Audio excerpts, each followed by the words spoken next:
Welcome to this explainer. Today, we're diving into the mysteries of a totally overlooked trace mineral. We constantly hear about magnesium and zinc in the health and wellness world.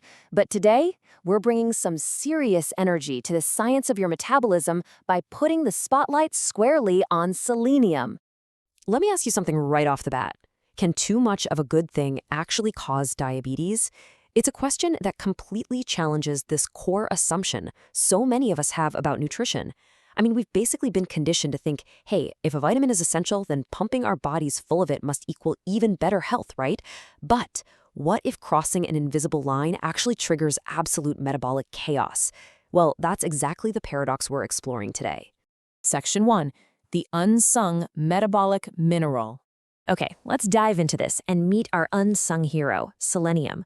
When you consume selenium, it doesn't just float around aimlessly in your bloodstream. It actually gets incorporated into a specialized family of proteins called selenoproteins. You can think of these selenoproteins as basically the elite task force of your cells. They are deployed to handle antioxidant protection, manage your metabolism, and keep your immune system in check. Without selenium, this elite task force simply can't form, and the whole biological engine starts to sputter. Section 2. How selenium protect you. So, now that we know what selenoproteins are, we can see that selenium's job description is incredibly diverse. First up, it forms a crucial part of glutathione peroxidase enzymes, which neutralize oxidative stress. Basically, this protects your DNA and cell membranes from taking a hit. Second, it's absolutely vital for your thyroid, which is essentially the master regulator for your entire energy output. And third, it controls inflammatory regulation within your immune system. But I want you to notice the key theme here. It's regulation. Selenium's true job is all about maintaining a delicate biological balance, not just blindly dumping antioxidants into your system. And this brilliantly illustrates exactly how that regulation works in real time within the thyroid gland, which, fun fact, actually contains one of the highest concentrations of selenium in your entire body. So here is how it works. Step 1, selenium fuels these very specific enzymes. Step 2, those enzymes go to work on a hormone called thyroxine, or T4. And then step 3, they convert it into T3. That is the biologically active hormone that dictates your metabolic rate, your body temperature, and your cellular energy production. If you don't have enough selenium, this entire crucial assembly line literally grinds to a halt. Section 3. The U-shaped health curve. So, hearing all this, you might be thinking, wow, selenium is amazing. We should all just take tons of it. Well, actually, scratch that. Not quite. And this brings us to a really important cautionary tale, a concept in nutrition known as the U-shaped curve. This is basically the ultimate Goldilocks scenario. On the left side, you've got the red danger zone of deficiency. That's where we see weakened antioxidant defenses, impaired thyroid function, and even severe conditions like Caisson disease. But then, look over at the right side, the other red danger zone, toxicity. High selenium exposure over a long period is linked to changes in glucose metabolism, increased insulin resistance, and a significantly higher risk of type 2 diabetes. So the goal here isn't just to push your levels as high as humanly possible. It's to stay right in that green sweet spot in the very middle. Section 4. The supplementation trap. Which leads us to a very modern and honestly very common problem. What exactly happens when health-conscious people who are just trying to do the right thing accidentally push themselves into that toxic end of the curve? Now, what's really interesting here is the sheer scale of the nutritional prevention of cancer trial. Researchers essentially wanted to see if giving people a solid daily dose of selenium, specifically 200 micrograms, could prevent cancer. They ran this massive trial for roughly 7 years. It was a totally well-intentioned effort to boost health using a known essential nutrient. But the results absolutely stunned the medical community. Not only did the supplementation completely fail to prevent cancer overall, but a secondary analysis revealed a shocking number: 50%. Participants who received that daily high-dose selenium supplement actually had a 50% higher risk of developing type 2 diabetes compared to the group just taking a placebo. By blindly supplementing, they had unwittingly pushed themselves right out of that sweet spot and straight into metabolic dysfunction. Crazy, right? So why in the world did this happen? Well, researchers have 3 primary biological theories for this. First off, excess selenium seems to actually alter the very cellular pathways involved in insulin sensitivity and glucose transport. It just throws a wrench in the gears. Second, remember how we said selenium acts as an antioxidant?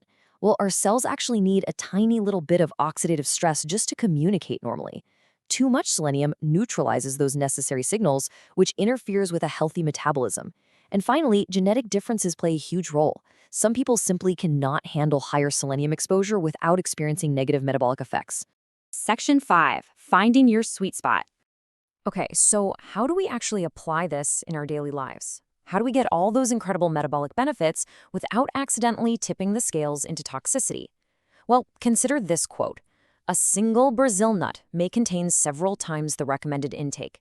I honestly love bringing this up because it highlights this hilarious yet totally real trap in the wellness world. You decide to get healthy, you read an article that Brazil nuts are basically nature's selenium supplement, and you start snacking on handfuls of them every single day. Boom! You've literally just biohacked yourself into toxicity. Because the selenium content in a Brazil nut varies wildly depending on the soil it's grown in, just one single nut can contain way more than your daily requirement. Eating a whole bowl of them is like downing an entire bottle of supplement pills. So instead of a biohacking experiment gone wrong, you can build a much safer, far more balanced nutritional profile just using whole food plant-based sources. You can easily get what you need from whole grains like brown rice, oats, and barley. Legumes are great too, like lentils, chickpeas, and beans. And don't forget mushrooms, shiitake, portobello, maitake. Now, you do have to keep in mind that the amount of selenium in these foods does depend heavily on the soil they were grown in. But by eating a really diverse mix of these foods, you naturally buffer yourself. You get adequate selenium without that massive concentrated spike you'd get from high-dose supplements or, those huge handfuls of Brazil nuts. Let's ground this all in some hard numbers for a second. 55 micrograms. That is the daily recommended dietary allowance for adults. To put that into perspective, it is a tiny, tiny amount. You can easily hit this target naturally just by eating a varied whole food diet throughout your day. But now, I want you to compare that 55 to this number, 400 micrograms. That is the tolerable upper intake level for adults. The window between what you absolutely need and what becomes straight up toxic is remarkably narrow. Consistently exceeding this 400 microgram upper limit is an absolute recipe for metabolic trouble. And if you are consistently crossing that upper limit, trust me, your body is going to start waving some major red flags. Warning signs of selenium toxicity include strange changes to your hair and nails, a weird, persistent garlic-like odor on your breath, unexplained fatigue, nasty gastrointestinal issues, and even neurological symptoms. If you're experiencing any of these and you regularly take a multivitamin or a standalone selenium supplement, it is absolutely time to check that label immediately. So here is the crucial point we really want you to take away from this explainer. For the vast majority of us, taking a selenium supplement is simply unnecessary and honestly, potentially risky. Unless you have a confirmed deficiency that's been officially diagnosed by a professional, or maybe you live in an area with notoriously selenium-poor soil and you have an extremely limited diet, your best strategy is the produce aisle, not the pharmacy aisle. Relying on a diverse, whole food diet maintains your internal biological balance safely and naturally.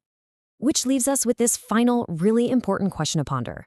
Nutrition isn't always about more is better, right? It's about striking the perfect biological balance. So take a look at your pantry, review your daily habits, and ask yourself, are you hitting that metabolic sweet spot, or is it time to rethink your supplement routine? Thanks for joining me on this explainer, and we will catch you next time as we continue to decode the fascinating science of your health.